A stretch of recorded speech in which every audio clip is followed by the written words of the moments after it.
ఏకాదశికి ఈ విధమైనటువంటి నియమాలు ఉన్నాయండి. వాస్తవంగా మన పెద్దవాళ్ళు ఈ 15 రోజుల కంటే మనకి సంవత్సరంలో 24 ఏకాదశులు వస్తాయి. అంటే నెలకు 2 చొప్పున, ఒకటి శుక్లపక్షంలో ఒకటి కృష్ణపక్షంలో వస్తాయి కదా. 12 రోజులు 24. ఎప్పుడైనా సరే అధిక మాసం వచ్చిందంటే కనుక మొత్తం కలిపితే 26 ఏకాదశులు వస్తాయి. ఈ విధంగా 15 రోజులకు ఒక్కసారి కనుక మనకి కడుపులో ఆహారం మితంగా వేస్తే గనక, మితంగా తింటే గనక అప్పుడు మన ఆరోగ్యంగా ఉంటాము. అందుకని మన పెద్దవాళ్ళు ఇవన్నీ కూడా ఏర్పాటు చేయటం జరిగింది. ఎప్పుడైతే మన ఆహారంగా మితంగా తింటామో భగవంతుని యొక్క నామం ఎక్కువగా చేసుకోవడానికి వీలుగా ఉంటుంది. ఈ విధంగా ఏకాదశిని వినియోగించుకుందాం. దీన్నే ప్రబోధిని ఏకాదశి అని, అదేవిధంగా ఉద్ధాన ఏకాదశి అని కూడాను చెప్తారు. ఈ విధంగా స్వామివారు యోగ నిద్ర నుంచి లేచేటటువంటి రోజున స్వామిని ఎవరైతే గనక అర్చిస్తారో, పూజిస్తారో విష్ణు సహస్రనామాలు చదువుకోవచ్చు.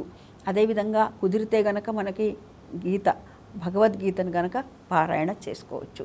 ఈ విధంగా ఎవరైతే చేస్తారో ఆ హరిహరుల యొక్క మన అనుగ్రహం మనకు కలుగుతుంది. స్వస్తి.